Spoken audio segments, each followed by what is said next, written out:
TV నేను మీ ప్రసన్న. జనసేనలో ఉన్న లేడీ ఫ్యాన్స్ కావచ్చు, లేడీ ఫైర్ బ్రాండ్స్ కావచ్చు, అలాగే అధికార ప్రతినిధులు కావచ్చు. ఇప్పుడు పవన్ కళ్యాణ్ అప్పట్లో ఎంత సపోర్ట్ ఇచ్చారో ఇప్పుడు కూడా పవన్ కళ్యాణ్ గారు కావచ్చు, అలాగే ప్రజలకు కావచ్చు ఎంతో అండగా నిలబడుతున్నారు. సో ఇవాళ మనతో మాట్లాడడానికి ఉన్నారు పల్నాడు జిల్లా అధికార పార్టీ ప్రతినిధి జనసేన నుంచి శివపార్వతి గారు. మేడంతో మాట్లాడదాం. నమస్తే మేడం. నమస్తే అండి ప్రసన్న గారు. ముందుగా ఎలా మీకు ఉన్నారు? అనంత టీవీ వీక్షకులకి గుడ్ ఈవినింగ్ అండి. చెప్పండి. Hi madam. మేడం, మాట్లాడుకుంటే ఇప్పుడు పార్టీ గెలిచింది, మీరు అన్నట్టుగా సాధించుకున్నారు. జనసేన పార్టీ గెలిచింది, పవన్ కళ్యాణ్ గారు కూడా మీరు అనుకున్నట్టుగా ఒక మంచి స్థానంలో, గొప్ప స్థానంలో అందరూ కూడా చూస్తున్నారు, చాలా గర్వపడుతున్నారు. సో ఇప్పుడు పవన్ కళ్యాణ్ గారు అసెంబ్లీలోకి ఎంటర్ అయ్యారు. మనమంతా మాట్లాడుకుంటే ఆయన మొదలు పెట్టడమే అకౌంటబిలిటీ, వీటి గురించి మాట్లాడడం మొదలు పెట్టారు. మీకు ఎలా అనిపిస్తుంది పవన్ కళ్యాణ్ గారు అసెంబ్లీకి వెళ్ళడం, అక్కడ ఆయన మాట్లాడుతున్న మాటలు కావచ్చు, ప్రజలకు అండగా ఇస్తున్న భరోసా కావచ్చు, వీటన్నిటి గురించి మీరేమంటారు? అంటే పవన్ కళ్యాణ్ గారి ఐడియాలజీ ఇప్పుడు ఒకలాగా, అంతకు ముందు ఒకలాగా, ఆ తర్వాత ఒకలాగా ఉండదండి. ఆయన ఫస్ట్ పార్టీ పెట్టిందే అకౌంటబిలిటీ, జవాబుదారీతనం ఉండాలి రాజకీయాల్లో. ఎవరి ఇష్టానికి వాళ్ళు తప్పులు చేసుకుంటా పోతే, ప్రశ్నించేవాళ్ళు లేకపోతే, మనం ఏం చేస్తున్నాం అనేది ప్రజలకు వివరించకపోతే, నాయకులుగా మన బాధ్యతని బాధ్యతారాహితంగా ప్రవర్తించడం వల్ల కొన్ని తరాలు, ఇప్పుడు కాదు, ఉమ్. ఇప్పుడు దాని ఇన్ఫెక్ట్ ఇప్పటికే కాకుండా ఆ తర్వాత నెక్స్ట్ జనరేషన్స్ మీద కూడా చాలా ఇంపాక్ట్ చూపిస్తది. మిమ్మల్ని బాధ్యతతో ఎన్నుకున్నప్పుడు మీరు ఖచ్చితంగా జవాబుదారీతనం ఉండాల్సిందే. ప్రతి నాయకుడికి పాలసీ మేకింగ్ లో కూడా చాలా జాగ్రత్తగా వ్యవహరించాల్సిందే అనేది ఆయన ఉద్దేశం. ఎస్ ఆయన ఎస్. పార్టీ పెట్టడానికి రీజనే ఇప్పుడున్న పొలిటికల్ సిస్టము అంతా కొంచెం కరప్ట్ గా ఉండడం గానీ, కరప్టెడ్ గా ఉండడం గానీ, నాయకులు కూడా బాధ్యతారాహిత్యంగా ఏందో పవర్ చేతిలో ఉంటే మనకేందో అద్భుతమైన శక్తులు వచ్చాయి అన్నట్టు వాళ్ళు బిహేవ్ చేయడం గానీ, ఆ ఆ ఆ టైప్ లో ఉండి సామాన్య ప్రజల్ని నిర్లక్ష్యం చేస్తున్నారు. వాళ్ళు అనుభవిస్తున్న పవర్ కు కూడా ఒక సరైన జవాబుదారీతనం లేదు. ఇష్టానురీతిగా ఎవరికి ఇష్టం వచ్చినట్టు వాళ్ళు చేసుకున్నారు. చట్టాలు కూడా చాలా బలహీనంగా పనిచేస్తున్నాయి. ఇలా ఉండకూడదు, సిస్టమ్ మారాలి అని చెప్పి సామాన్యులకు సైతం న్యాయం జరగాలి. అందరికి అందరికి న్యాయం అందుబాటులో ఉండాలి. అందరూ సమన్యాయంతో ఉండాలి. ఇదే ఆయన పాలసీ ఫస్ట్ నుంచి. సో అవునవును. అది ఆ రోజు ఆయన ఎలా స్టార్ట్ చేశారో, ఆ రోజు ఉమ్. ఆవిర్భావ సభలో ఏం చెప్పారో, పవన్ కళ్యాణ్ గారు తప్పు చేసినా తలదీసే చట్టాలు రావాలి, అప్పుడే మన ఉమ్. భవితవ్యం బాగుంటుంది, భారతదేశం బాగుంటుంది అనేది ఆయన స్లోగన్. అదే మొన్న అసెంబ్లీలో కూడా ప్రస్తావించారు. నేను తప్పు చేసినా సరే ఎవరు ఉపేక్షించొద్దు, నేను తప్పు చేసినా కూడా సరైన శిక్ష పడాల్సిందే, విచారణ జరగాల్సిందే. అలా ఒకళ్ళకొకళ్ళు తప్పించుకుపోతూ తప్పు చేసుకుంటూ పోతే దీనికి ఒక ఎండ్ అనేది ఉండదు. చట్టాలు చాలా బలంగా పనిచేయాలి, అధికారులు బలంగా పనిచేయాలి, జవాబుదారీతనం ఉండాలి. దాన్ని ఎవరికి ఇష్టాన్ని రీతిగా వాళ్ళ పాలసీలు చేసుకొని ఇష్టం వచ్చినట్టు అవినీతి చేసేసి వెళ్ళిపోతే, ఆ ఏమి చేయలేకుండా ఉంటే ఇది ఎలాంటి సంకేతాలను అది అది మంచిది కాదు. నెక్స్ట్ జనరేషన్స్ కైనా మనకైనా సిస్టమ్ లోనైనా అది పద్ధతి కాదు. సో మనం అవును. సవరించాల్సిందే, సవరణలు తేవాల్సిందే అనేది ఆయన ఉద్దేశం. సో ఉమ్. ఆయన అలాగే ఏ కమిట్మెంట్ తో పార్టీ పెట్టారో, ఏ కమిట్మెంట్ తో ఆయన భావజాలంతో ఉన్నారో, అదే commitment still until the last breath వరకు ఉంటుంది. So um. దానిలో ఎలాంటి సందేహం లేదు. ఎలాంటి ఒత్తిళ్ళు వచ్చినా ఏమొచ్చినా ఆయన అనుకున్న దాని నుంచి పక్కకు జరిగే ప్రసక్తే లేదు. కానీ ఉమ్. మేడం, ఇప్పుడు అందరూ మాట్లాడుకుంటుంది ఏంటంటే జగన్ గారు ఉమ్. అసెంబ్లీకే రావట్లేదు. ఒక రోజు అలా కనిపించేసి వెళ్ళారు, బయటికి వెళ్ళి హడావిడి చేశారు అసెంబ్లీ బయట తప్ప ఢిల్లీకి వెళ్ళి ధర్నా ఉమ్. చేయాల్సినంత అవసరం ఉందా? అంటే వైసీపీ పార్టీ వాళ్ళు ఆరోపిస్తున్నట్టుగా 36 మంది వాళ్ళ పార్టీ వాళ్ళని హత్య చేశారని మాట్లాడుతున్నారు. కానీ ఎవరు అనేది మాత్రం చెప్పట్లేదు బయటికి. ఎందుకంటే ఇక్కడ ప్రజల కోసం పోరాడకుండా ఢిల్లీకి వెళ్ళి ఎందుకు పోరాడుతున్నారు? అసలు ఆయన కాన్సెప్ట్ ఏంటి? ఆయన ధర్నా చూసిన తర్వాత ఢిల్లీలో మీకేమనిపించింది? అదే పొలిటికల్ డ్రామాలు, పొలిటికల్ స్టంట్లు. అసలు ఆయన ఇప్పుడు ఢిల్లీకి పారిపోవడానికి కారణం అసెంబ్లీలో ఫేస్ చేయలేకపోవడం, చెప్తున్న ఉమ్. నిజాలు తట్టుకోలేకపోవడం. అంటే ఆయన చేసిన ఆర్థిక ఉగ్రవాదం గురించి శ్వేతపత్రం రిలీజ్ చేశారు. ఏ రకంగా అప్పులు పాలు చేశారు, 9,70,000 కోట్ల అప్పు ఎలాగ చేశారు అనేది చాలా ఉమ్. క్లియర్ గా శ్వేతపత్రం రిలీజ్ చేసినప్పుడు, నువ్వు నిజంగా నిజాయితీ పరుడువో లేకపోతే నువ్వేదో శుద్ధపూసని సుప్పిని అని చెబుతున్నావు కాబట్టి అసెంబ్లీలో ఉండే నిరూపించుకోవాలి, అది ప్రజలకి ఉమ్. చెప్పాలి, ఉమ్. ఖండించాలి. లేదు నేను అంత చేయలా, నేను ఎంత చేయలా, నేను ఇలా చేశా, నేను అలా చేశా. ఆయన రిలీజ్ చేసిన వెంటనే ఈయన మైక్ తీసుకొని నేను మాట్లాడాలి. ఉమ్. అది ఎక్కడైనా ఎవరైనా సమంజసంగా ఫీల్ అవుతారు. అంతేగాని అది వదిలేసి నీ తప్పులన్నీ చూపిస్తుంటే నువ్వు దాన్ని ఫేస్ చేసే దమ్ము లేక, ధైర్యం లేక, ఎదుర్కోలేక, నువ్వు దొంగడు అని తెలిసిపోతుందని భయంతో నువ్వు ఢిల్లీ పరిగెత్తి ఇక్కడ ఏదో ఘోరాలు జరిగిపోతున్నాయి, ఉమ్. ఎక్కడెవరెవరో మమ్మల్ని చంపేస్తున్నారు మమ్మల్ని అంటే, అసలు రాష్ట్రంలో రౌడీయిజానికి ఫ్యాక్షనిజానికి పరాకాష్ట వీళ్ళు ఆ, భయపడటం, వీళ్ళ మీద హత్యలు చేయడం అంటే అసలు నమ్మశక్యమైన విషయమేనా అది అసలు? ప్రజలకు తెలుసు కదా, 36 మంది చనిపోతే అందరూ. ప్రజలకు తెలియదా? బయటికి రారా? వాళ్ళ ఉమ్, కుటుంబాలు వచ్చి మాట్లాడవా? నిజంగా జరిగితే వాళ్ళ కుటుంబాలు వచ్చి గొంతెత్తవా? ఇంత సోషల్ మీడియా ఉంది, ఇంత మీడియా ఉంది, ఎంత ఇప్పుడు ఎవరి చేతుల్లో ఎవరు అడ్డుకోవట్లేదు కదా. ఉమ్. ఆయన హయాంలో 4300 హత్యలు జరిగాయి గత 5 ఏళ్లలో. ఒక్కదాని మీద యాక్షన్ లేదు. ఉమ్. 1300 ఆత్మహత్యలు జరిగాయి, ఒకదాని మీద యాక్షన్ లేదు. 80,000 మంది ఆస్తి కోల్పోయి ఆస్తుల మీద విధ్వంసం జరిగింది. 80,000 కేసులు ఉన్నాయి. మా భూమి లాక్కున్నారు, మా ఇల్లు లాక్కున్నారు. గత ప్రభుత్వం చేసిందంతా కబ్జాలు కనిపిస్తున్నాయి, హత్యలు కనిపిస్తున్నాయి, ఆ రౌడీ కనిపిస్తుంది అందరికి. అలాగే ఇప్పుడు 36 మంది ఉమ్. స్ట్రైట్ క్వశ్చన్ జగన్మోహన్ రెడ్డికి, నిజంగా కూటమి వచ్చిన తర్వాత కూటమి నాయకులు గాని కార్యకర్తలు గాని వైఎస్ఆర్సీపీ పార్టీ కార్యకర్తలను గనక హతమారిస్తేనో లేకపోతే దాడులు చేస్తేనో వాళ్ళ కుటుంబాలు బయటకు వచ్చి ఇదిగో పలానా ఎల్లయ్యో పుల్లయ్యో, ఇదిగో పలానా పుల్లయ్య చనిపోయాడు, అల్లయ్య చనిపోయాడు బయటకు వస్తాయి. ఉమ్. వాళ్ళు ఎవరయ్యా బాబు 36 అంటే నువ్వు పేరు కూడా చెప్పట్లా.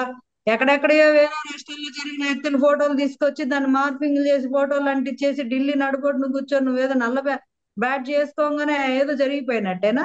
ఉమ్. ఆంధ్ర రాష్ట్రంలో శాంతి భద్రత లేనట్టేనా? ఉమ్. అంటే ఇక్కడ చాలా క్లియర్ గా అర్థమైపోతుంది. అంటే జనాల్ని మోసం చేయాలో మభ్య పెట్టాలో అంటే అంత పిచ్చోళ్ళు ఎవరు లేరు ఇప్పుడు. ఉమ్. ఇంకా ఈ వైఎస్ఆర్సీపీ పేటిఎం బ్యాచ్, మా అన్న ప్రెస్ మీట్ పెట్టాడు శ్వేతపత్రం రాగానే, ఎంతో కొంత దాని గురించి రెస్పాండ్ అయ్యాడు. 1,00,000 కోట్లు తప్పు చెప్పినా, 2,00,000 కోట్లు తప్పు చెప్పినా రెస్పాండ్ అయ్యాడు. చంద్రబాబు రెస్పాండ్ అవ్వలేదు. అంతకుముందు ఆయన మీద అవినీతి ఆరోపణలు వస్తాయి. ఎందుకు ఉమ్. రెస్పాండ్ అవ్వలేదు? వాళ్ళు చాలా క్లియర్ గా ఆధారాలతో సహా పెట్టి కూర్చొని ప్రెస్ మీట్లు పెట్టి సభలు పెట్టి ప్రజల మధ్యకి వెళ్ళి నేనేం చేయలేదు, ఏదైనా ఆధారాలు ఉంటే ఇవ్వండి, మీ దగ్గర ఆధారాలు లేకే కదా ఆయన బయటకు వచ్చాడు. ఉంటే అసెంబ్లీలో కూర్చొని ఆ, మాట్లాడేవాడు కదా. మాట్లాడేవాడు కదా. ఉమ్. మరి సో ఇప్పుడు ఫాల్స్ కేసు పెట్టి ఆయన్ని అరెస్ట్ చేశారు సిబిఐని గత ప్రభుత్వంలో. అలాగే ఫాల్స్ కేసులు పెట్టి జనసేనను కూడా హరించాలని చూశారు. పవన్ కళ్యాణ్ గారి మీద కూడా ఏదేదో కేసులు పెట్టాలని ప్రయత్నం చేశారు. ఆయన ఉమ్. అవినీతి లేని ఎలాంటి మచ్చలేదు కాబట్టి, ఎట్లాంటి అధికారం చూడలేదు కాబట్టి, ఇప్పుడు అధికారంలోకి వచ్చినా యాజ్ ఎ డిప్యూటీ సీఎం గా ఆయన జీతం కూడా తీసుకోనని ఉమ్. పనిచేస్తున్నారు. ఒక ఉద్యోగం చేస్తేనే రోజుకు 10 గంటలు 12 గంటలు ఒక ఒక టైం వ్యాలిడిటీ ఉంటుంది. ఉమ్. ఇన్ని గంటల నుంచి ఇన్ని గంటలు పని చేయాలి, నిరంతరం పని చేస్తున్నారు జీతం లేకుండా. ప్రజలకు సర్వీస్ చేయాలనుకున్న కమిట్మెంట్ అది. ఒక ఉద్యోగస్తుడైనా ఒక 10 గంటలో 12 గంటలో చేసేసి తర్వాత ఆఫ్ అవుతారు వర్క్ నుంచి. ఇది అలా అవునవును. లేదు కదా. ఈ ఉమ్. రోజుకి ఛార్జ్ తీసుకున్న దగ్గర నుంచి నిరంతరం కష్టపడుతున్నారు. అది అవును మేడం. ప్రజలు అన్ని చూడట్లేదు. బాధ్యతలు అయితే తీసుకున్నాడో అన్నిటికీ. ఎన్ని సమీక్షలు నిర్వహించారు? ఉమ్. ఏ రోజైనా 30,000 మంది ఆడపిల్లలు మిస్ అయిపోతున్నారు అని చెప్తే ఒక్క రోజైనా కూర్చోబెట్టి ఒక సమీక్ష పెట్టావా? దాని మీద ఉమ్. ఒక రిపోర్ట్ అయినా చేయగలిగావా? ఆ పరదాలు కట్టుకొని పులివెందుల ఎమ్మెల్యే ఒక్క మేడం. రోజైనా చేయగలిగాడు? ఉమ్. అదేం చేయలేదు.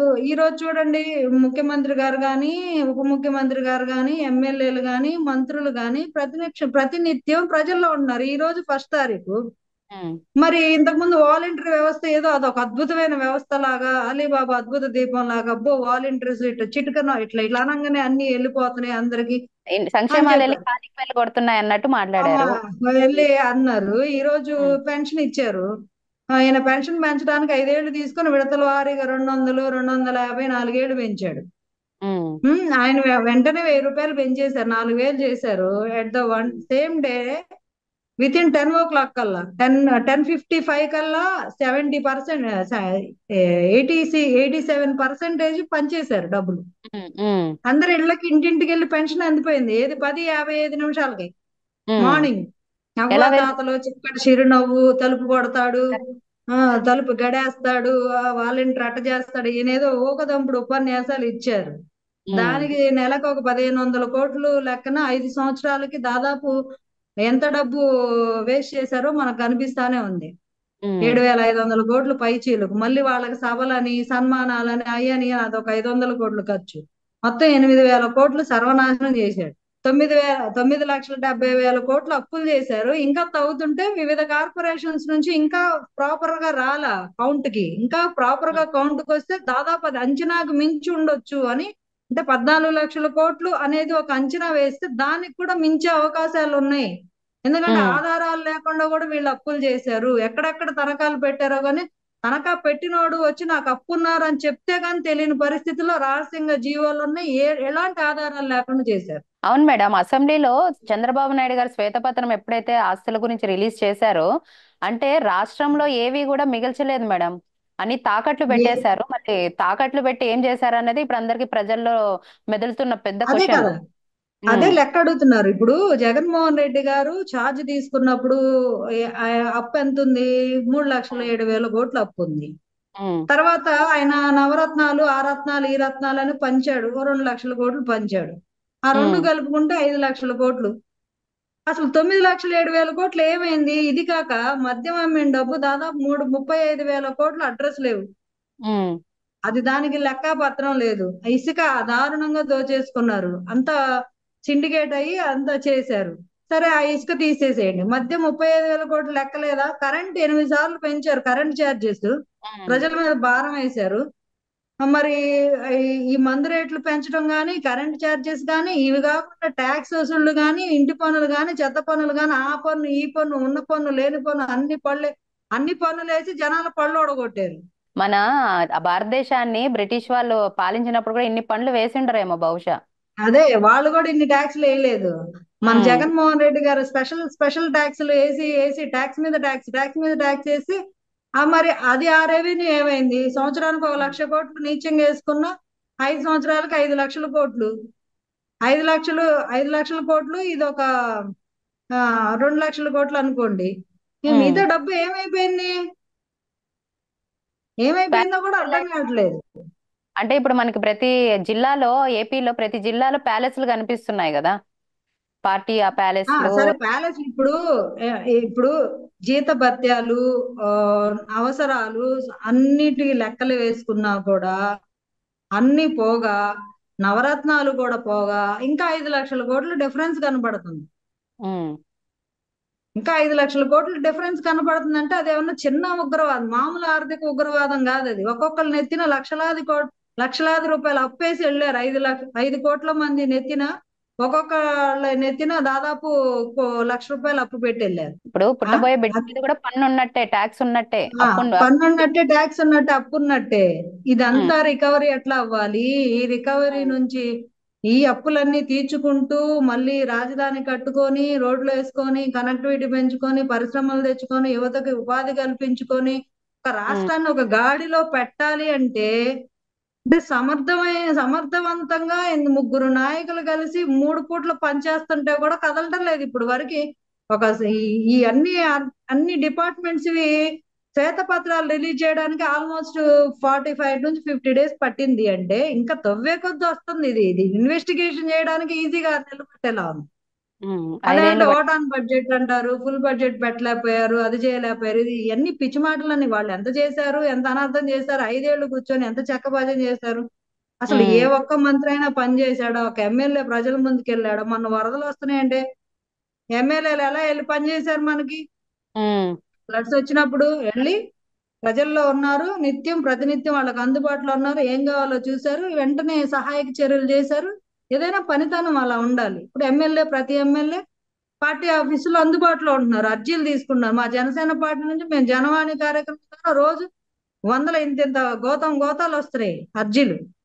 ఉమ్, దానికి ఒక 20 మంది ఎంప్లాయీస్ ని పెట్టి ఏ డిపార్ట్మెంట్ కి ఆ డిపార్ట్మెంట్ వచ్చి ఏ రోజు పెట్టింది ఆ రోజు కేటగరైజ్ చేసుకొని ఆయా డిపార్ట్మెంట్స్ కాల్ చేసి ప్రజలు ఏ సమస్య అంటూ వస్తే మా దగ్గరకు వచ్చిన ప్రతి సమస్యకి ఈ రోజు వచ్చింది ఈ రోజులోనే కాల్స్ వెళ్ళేలాగా మెకానిజం తీసుకొచ్చి పని చేస్తున్నాం మేము. ఉమ్, ఉమ్. అట్లాగే టీడీపీ కూడా లోకేష్ గారు కూడా ప్రజా దర్బార్ అని అదని ఇదని ప్రతి ఎమ్మెల్యే నియోజకవర్గం తిరగడం కానీ, మంత్రులు ఆ వాళ్ళ కేటాయించిన శాఖల్లో గానీ ప్రతినిత్యం అందుబాటులో ఉంటున్నారు ప్రజలకి. అవునవును. ఈరోజు ప్రతి ఒక్క లీడర్ కూడా ఇప్పుడు అందుబాటులో ఇప్పుడు ఉన్నారు మేడం. ఇప్పుడు ఎవరు పరదాలు కట్టుకొని తిరగట్లేదు కదా. తిరగట్లేదు. ఇప్పుడు ఉమ్, ఏ ఎమ్మెల్యే అందుబాటులో ఉండే ఎమ్మెల్యేలకి జగన్ అందుబాటులో ఉండేవాడు కాదు, ఎమ్మెల్యే ఉమ్, ప్రజలకు అందుబాటులో ఉండేవాడు కాదు, అందుకని 11 ఇచ్చి పక్కన కూర్చోబెట్టారు. ఈ ఉమ్, రోజు ఉమ్, అదే పరిస్థితి.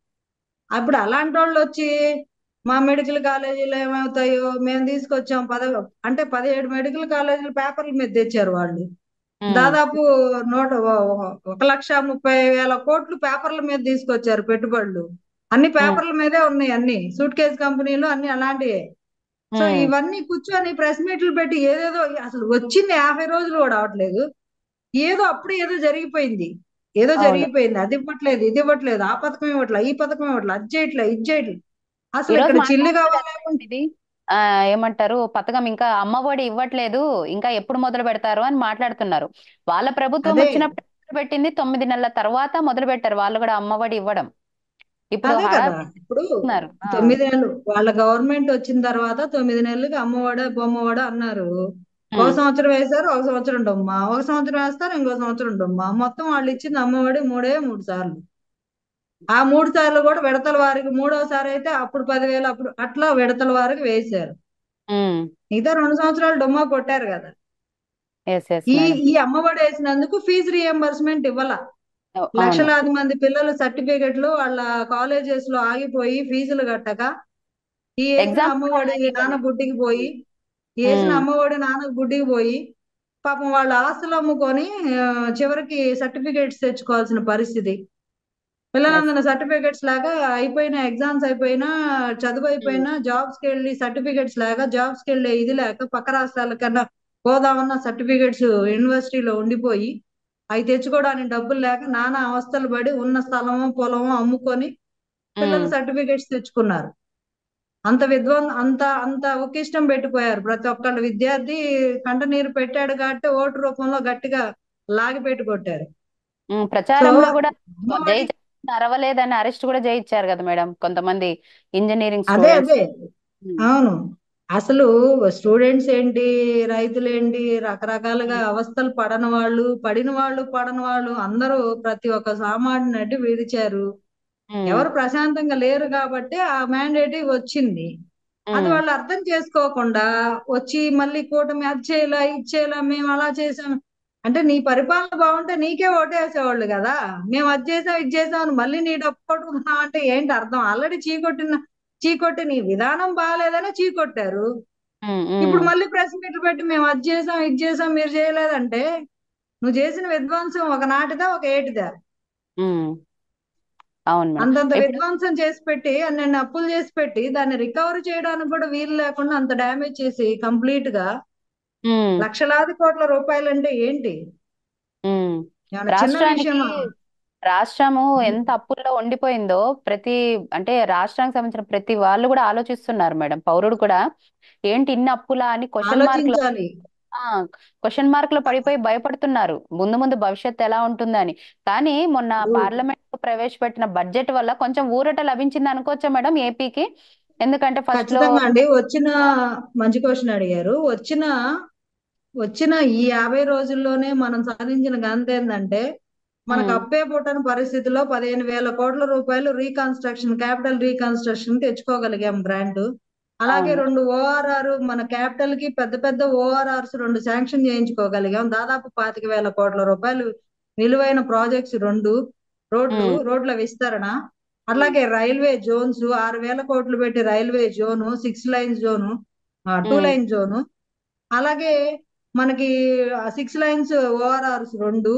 అలాగే బీపీసీఎల్ అనే ఒక పెద్ద కంపెనీ 60,000 అంటే ఆయిల్ రిఫైన్డ్ ప్లాంట్ తీసుకొచ్చుకోగలుగుతున్నాం. అది అది రావడం వల్ల దాదాపు ఉమ్, 60,000 కోట్ల రూపాయలు పెట్టుబడి వ్యయంతో కట్టబోయే అది ఒక సంస్థ, పరిశ్రమ. ఉమ్, దానివల్ల దాదాపు 20,000 మంది ఉద్యోగాలు వస్తాయి. మనకి అమరావతికి దగ్గరగా ఉండడం వల్ల, కనెక్టివిటీ ఉండడం వల్ల మనకి సిటీ ఎక్స్పాండేషన్ లో గానీ మనకి ఆ um, whatever it may be, దాని వల్ల చాలా మ్యూచువల్ బెనిఫిట్స్, బోల్డ్ అని మల్టిపుల్ బెనిఫిట్స్ ఉన్నాయి. సో అవును మేడం. ఇట్లా రాగానే ఇవే లక్ష కోట్లు కనిపిస్తున్నాయి దగ్గర దగ్గర. ఉమ్, సో ఉమ్, వచ్చిన 50 రోజుల్లోనే మనం ఈ రకంగా చేసుకోగలిగినప్పుడు ఇంకా 5 సంవత్సరాలు టైం ఉంది కంప్లీట్ ఉమ్, గా. ఇప్పుడు పవన్ కళ్యాణ్ గారు కూడా పంచాయతీ రాజ్ వ్యవస్థ మీద పూర్తిగా పట్టు సాధించారు. ఉక్కు ఉమ్, పాదమే మోపుతున్నారు ఒక రకంగా చెప్పాలంటే. వాళ్ళు ఉమ్, బ్లీచింగ్ కూడా డబ్బులు పెట్టకుండా వెళ్ళారు పంచాయతీరాజ్ వ్యవస్థ నుంచి. అలాంటిది ఉమ్, పవన్ కళ్యాణ్ గారు ఇప్పుడు మేక్ ఓవర్ చేస్తున్నారు, పంచాయతీరాజ్ వ్యవస్థను చాలా బలిష్టంగా చేయబోతున్నారు. గ్రామాల్లో రోడ్లు కూడా ఉమ్, మంచి మంచి రోడ్లు, వాటర్, ప్రతి ఇంటికి తాగునీటి, కనీస బేసిక్ నీడ్స్, కనీస ఉమ్, అవసరాలు. మనకేమి ఉమ్, ఇంద్రభవనాలు కట్టి మమ్మల్ని ఉద్ధరించమని ప్రజలు అడగట్ల. వెళ్ళడానికి ఒక శుద్ధంగా ఉండే రోడ్డు, తాగడానికి శుద్ధమైన నీరు చాలది. ఉండడానికి ఇల్లు, తినడానికి తిండి. ఇంక ఇంతకు మించి ఏం అడుగుతారు ఏ ప్రజలైనా? అంతే ఇప్పుడు మేడం, అవి కూడా సామాన్యుడికి బేసిక్ నీడ్స్ కావాల్సింది అవే కూడా, కదా. ఆ, బేసిక్ నీడ్స్ కూడా అందించకుండా మేము అమ్మ ఒడేసాం ఆ ఒడేసాం అంటే ఎవరికి? అసలు ఉమ్, నీకు నడవడానికే రోడ్డు సరిగా లేదు. ఆ ఉమ్, గుంతలో పడితే నడుములు ఇరిగిపోయి 2 నెలల దాకా లెగవరు. ఉమ్, అలాంటి పరిస్థితిలో చేసి పెట్టేసి వెళ్ళారు. ఈ రోజు గ్రామాల్లో రోడ్లు సైతం పునరుద్ధరణ, రోడ్లు నీట్ గా చేయడం, అలాగే ఉమ్, water facilities, Jal Jeevan machine నుంచి నిధులు తీసుకురావడం, ఉమ్, గ్రామీణ ఉపాధి హామీ పథకం కింద పని దినాలు కూడా పెంచి దాదాపు 50 లక్షల మందికి ఉపాధి కలిగించేలాగా కేంద్రంతో మాట్లాడి చర్యలు తీసుకోవడం జరిగింది పవన్ కళ్యాణ్ గారు. పంచాయతీరాజ్ వ్యవస్థ, అవును మేడం. అండ్ పంచాయతీరాజ్ వ్యవస్థ ఉమ్, వ్యవస్థ ఉమ్, గ్రామాలే మన దేశానికి పట్టుకొమ్మలని ఎంత బలంగా ఆ రోజు చెప్పారో, ఒక ఒక సిన్సియర్ లీడరు అక్కడ ఆ శాఖలో ఉంటే ఎలా చేయాలో చేసి చూపిస్తున్నారు పవన్ కళ్యాణ్ గారు ప్రతి క్షణం. అడవుల అవును. అడవుల్లో కానీ అడవి శాఖ కూడా ఆయన తీసుకున్నారు కాబట్టి ఉమ్, అంతరించిపోతున్న వన్యప్రాణులను కానీ, ఆ అడవుల విస్తరణలో కానీ, దానిలో జరుగుతున్న అక్రమాల గురించి కూడా ఉక్కు పాదమే మోపుతున్నారు ఒక రకంగా చెప్పాలంటే. పులుల పట్టుబడిపోయిన సంరక్షణ ఎర్రచందనం కానీ ఆ, పులుల సంరక్షణ వాటి గురించి మీద కూడా ఇంకా ఆ కేరింగ్ తీసుకుంటారు.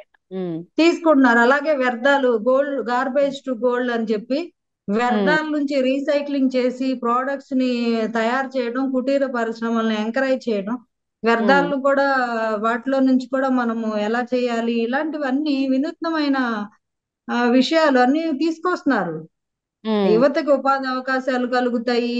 దీనివల్ల చాలా మనకి చాలా బెనిఫిట్స్ ఉంటాయి. పర్యావరణ పరిరక్షణే ధ్యేయంగా ఆయన మరి మరి మనకున్న వాతావరణాన్ని, వెదర్ని మనం కాపాడుకోకపోతే, అంత కలుషితం అయిపోతే ప్రజలు అనారోగ్యాల పాలన పడతారో.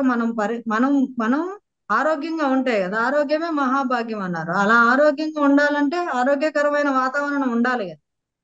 ఎగ్జాక్ట్లీ. కలుషితమైన నీరు, కలుషితమైన గాలి, అలాగా ఇప్పుడు అడవులు అంతరించిపోవడం వల్ల ఎన్ని రకాల అనర్థాలు జరుగుతున్నాయి. సో ఉమ్, వీటన్నిటి మీద ఆయన పొల్యూషన్, పర్యావరణ పరిరక్షణ అంటే ఒక ఉమ్, రకంగా చెప్పాలంటే ఆంధ్రప్రదేశ్ చాలా సేఫ్ హ్యాండ్స్ లో ఉంది అనే ఫీలింగ్ వచ్చింది అవును మేడం. పవన్ చాలా కళ్యాణ్ గారి హ్యాండ్స్ లో. రిలీఫ్ గా ఉంది. చాలా మందికి రిలీఫ్ గా అనిపిస్తోంది. ఏదో ఆ, కొంచెం మార్పు ఇది వస్తుందేమో. ఒక బయటపడ్డ వస్తుంది, సరైన గతాన్ని వ్యక్తి ఆ, చేతుల్లోకి వెళ్ళాయి వెళ్ళాయి. అనే ఫీలింగ్ లో ఇప్పుడు అందరూ ఇలా కదా పనిచేయాలి అని. ఇప్పుడు ఉమ్, అదంతా చూసి ఓర్చుకోలేక ఓర్వలేని తనంతో ఏదో జగన్మోహన్ రెడ్డి గారు నల్ల బ్యాడ్జీలు కట్టుకొని ఢిల్లీలో జిందాబాదులు కొట్టినంత మాత్రాన ఉమ్, ప్రజలు జగన్మోహన్ రెడ్డి గారిని నమ్మే పరిస్థితి లేదు. ఎందుకంటే ఉమ్, కూటమి పని చేయకపోతే జగన్మోహన్ రెడ్డి చెప్పే వ్యాఖ్యలు నమ్ముతారు. కూటమి అహర్నిశలు పనిచేస్తుంది కాబట్టి ఉమ్. అతని వ్యాఖ్యలను తీసి ఉమ్మేస్తారు ఆయన మీద. మరి మనం అనుకున్నట్టుగా ఆయన ఢిల్లీలో ధర్నా చేస్తున్నాడు. ఆయనకు పోటీగా మదన్ మోహన్ గారు కూడా ఇప్పుడు ధర్నా చేసి నిలబడ్డాడు, ఎదురుగా ఆపోజిట్ గారు నిలబడి. అదొక వర్షన్ అయితే, షర్మిల గారు కూడా అంటే ప్రజలే కాదు, సొంత చెల్లెలే షర్మిల గట్టిగా నిలదీస్తూ మాట్లాడుతుంది. నువ్వు అసలు అసెంబ్లీకే వెళ్ళవు, నీకు అసలు పౌరుషం లేదా, పిరికితనంతో ఉన్నావు, అసలు ఏం చేస్తున్నావు, పరువు తీస్తున్నావు అని చెప్పి మాట్లాడింది. ఏమంటారు, ఏకంగా బీజేపీతో అక్రమ సంబంధం పెట్టుకున్నావా అన్నట్టు కూడా ట్వీట్ చేసింది మేడం. మరి దీని గురించి ఏం చెప్తారు మీరు? ఈ జగన్మోహన్ రెడ్డి గారు ఆంధ్ర రాష్ట్రంలో ఏదో శాంతి భద్రతలు మిస్ అయ్యారని ఆయన వెళ్తే, పాపం మదన్ మోహన్ గారు ఆయన శాంతి కోసం ఆయన వెళ్ళాడు. ఉమ్, ఇప్పుడు ఎవరు ఇక్కడ శాంతి భద్రత గురించి ఆయనే మాట్లాడాలి వెళ్ళి జగన్మోహన్ రెడ్డి గారు. అసలు అక్కడే శాంతి మిస్ అయిందనే కదా ఆయన వెళ్ళి చెప్పాడు. సో ఉమ్, ఆయనకి అనుచరుడు, ప్రధాన అనుచరుడు చేసిన దాని గురించి చెప్పుకోవడమే నీకు చేత కాలేదు. దానికి సంబంధించి నువ్వు ఎలాంటి స్టేట్మెంట్ ఇప్పటి వరకు ఇవ్వలేదు. ఆ ఉమ్, అదంతా పక్కన పెట్టేస్తే సరే, అది అప్రస్తుతం అనుకున్నా కూడా షర్మిలా గారు వ్యాఖ్యలు అంటే ఖచ్చితంగా మాట్లాడాలి. అదే ఆమె అపోజిషన్ లీడర్ గా ఉమ్, మాట్లాడింది. దట్టు ఉమ్, వాళ్ళ ఓన్ బ్రదర్ కాబట్టి, ఈయన పెరిగితనాన్ని చిన్నప్పటి నుంచి చూసిన ఆవిడ కాబట్టి. ఉమ్, అంటే ఇప్పుడు జగన్మోహన్ రెడ్డి గారిని పొగిడే పరిస్థితి ఉంటే నిలబడతాడు, ఎవరన్నా తిట్టే పరిస్థితో లేకపోతే అవమానకరంగా ఉంది, లేకపోతే ఆయన అనుకున్నది, ఆయన ఆధిపత్యం లేదు, ఆయన చేతిలో ఏమీ లేదు, నేను ఇక్కడ ఒక జీరోని అనుకున్నప్పుడు అక్కడ నిలబడలేదు. ప్రజల ఉమ్, గురించి కాదు ఆయన ఎప్పుడు ఆలోచించేది. ఆయన కోసం ఆలోచించుకుంటాడు. ఇప్పుడు ఉమ్, ఆయన అసెంబ్లీలో ఉండాలంటే 2014 అప్పుడు కూడా చూసాము. ఉమ్, ప్రతిపక్షంలో 60 మంది ఎమ్మెల్యేలు ఉన్నా కూడా తెలుగుదేశం వాళ్ళతోటి రోజు గొడవ పెట్టుకోవడం, ఏదో రాష్ట్రానికి ఉద్ధరించినట్టు వాకౌట్ ఉమ్, చేయడం, బయటికి వెళ్ళడం. సరే, ఒకనొక సమయంలో ఇక నేను ఇంక రాలేను, వాళ్ళు ఉమ్, పవర్ లో కూర్చుంటే నేను ప్రతిపక్షంలో చేతులు కట్టుకొని కూర్చోలేను, సో నాకు ఉమ్, పవర్ ఉన్నప్పుడే వస్తానని చెప్పి ఏదో డ్రామా ఆడి నేను అసెంబ్లీలోకి రాను, అడుగు పెట్టను, నన్ను అవమానించారు, అది చేశారు, ఇది చేశారు, నేను పోయి పాదయాత్ర చేసుకుంటా, మీ ఉమ్, ఇష్టానికి మీరు పాలసీలు చేసుకోండి, నేనేమో నా పాదయాత్ర నేను చేసుకుంటా అని వెళ్ళిపోయారు. ఉమ్, తిరిగి రోడ్లు పట్టుకొని తిరగడం, శుక్రవారం ఏమో కోర్టుకు వెళ్ళటం, మిగతా రోజుల్లో రోడ్లు పట్టుకొని ఆ జంపింగ్లు, ఈ జంపింగ్లు, ఆ వీడియోలు, ఈ వీడియోలు, జనాల్ని గిమ్మిక్కులు గిమ్మిక్కులు చేసి రుద్ది రుద్ది ముద్దులు పెట్టి ఏదో ఉమ్, చేసి మొత్తానికి వాళ్ళని మాయ చేసి, పాపం జగనన్న బిడ్డ ఒక అవకాశం మన కోసం తెగ తిరుగుతున్నాడు, రోడ్ల మీదే తిరుగుతున్నాడు. ఆయన రోడ్ల మీద తిరుగుతుంది ఎందుకంటే ఆయనకు పవర్ ఉమ్, లేదు, అసెంబ్లీలో కూర్చోలేక. ఉమ్. ఈ నేనే మాట ఉండాలి, నేనే ఉండాలి అని ఒక డిక్టేటర్షిప్. ఆ, అది భరించలేక ఆయన రోడ్ల మీద తిరుగుతుంటే, వీళ్ళు ప్రజలేమో పాపం మా కోసం అన్న గదిలో వచ్చాడు, రోడ్ల మీదకి వచ్చాడని వీళ్ళు తప్పుగా అనుకొని ఒకసారి అవకాశం ఇచ్చి చూసినందుకు ఆయన ఉమ్, చేసిన మామూలు అరాచకం కాదు. జీవితంలో ఏ సామాన్యుడు కళ్ళు తెరిచినా కళ్ళు మూసినా ఈ జగన్మోహన్ రెడ్డి అనే వ్యక్తిని ఇక జీవితంలో అధికారంలోకి రానివ్వకూడదని చెప్పి అందరూ ఒక కంకణం కట్టుకొని మరి పనిచేసి ఇంట్లో కూర్చోబెట్టారు 11 సీట్లు ఇచ్చి. చూశారు కదండి, శివపార్వతి గారితో ఒక స్పెషల్ చిట్ చాట్ అయితే జనసేన గురించి, అలాగే పవన్ కళ్యాణ్ గారు తీసుకుపోయే చర్యల గురించి అయితే ఆవిడ క్లియర్గా మాట్లాడుతున్నారు. ఇంకొక ఇంటర్వ్యూతో మరీ కలుసుకుందాం. Stay tune to Anantha TV.